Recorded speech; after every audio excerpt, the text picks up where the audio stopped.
deadly riots over the government's plan to avoid defaulting on its loans. Is that the unemployment keeps rising, and it has to keep rising just because you have an excess supply of goods, which is this is all borrowed money that our and that debt is owned by banks in other countries. Still knows a lot. M-O-N-E-Y, in the form of a convenient personal loan.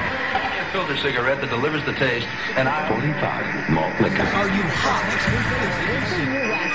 Quite some time ago, by a psychologist, America is sponsoring I first learned it from my grandmother.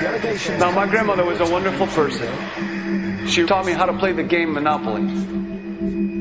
She understood that the name of the game is to acquire.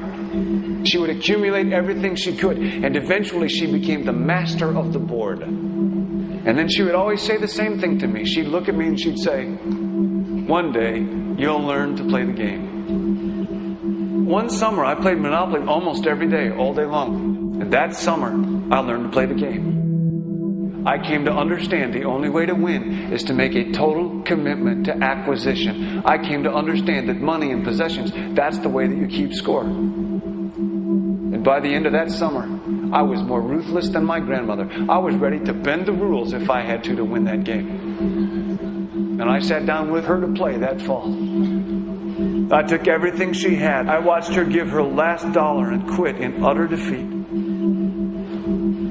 And then she had one more thing to teach me.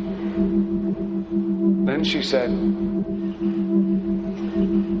"Now it all goes back in the box."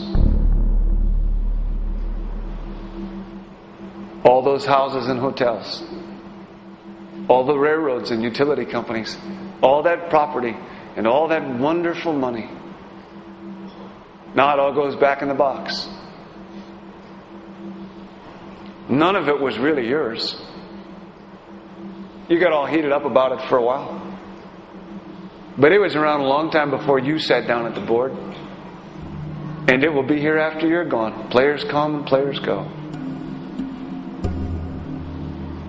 Houses and cars, titles and clothes, even your body. Because the fact is that everything I clutch and consume and hoard is going to go back in the box, and I'm going to lose it all.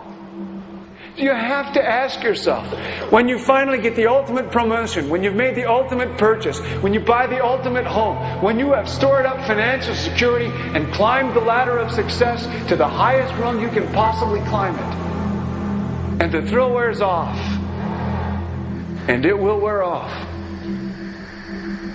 then what? How far do you have to walk down that road before you see where it leads? Surely you understand, it'll never be enough. So you have to ask yourself the question, what matters?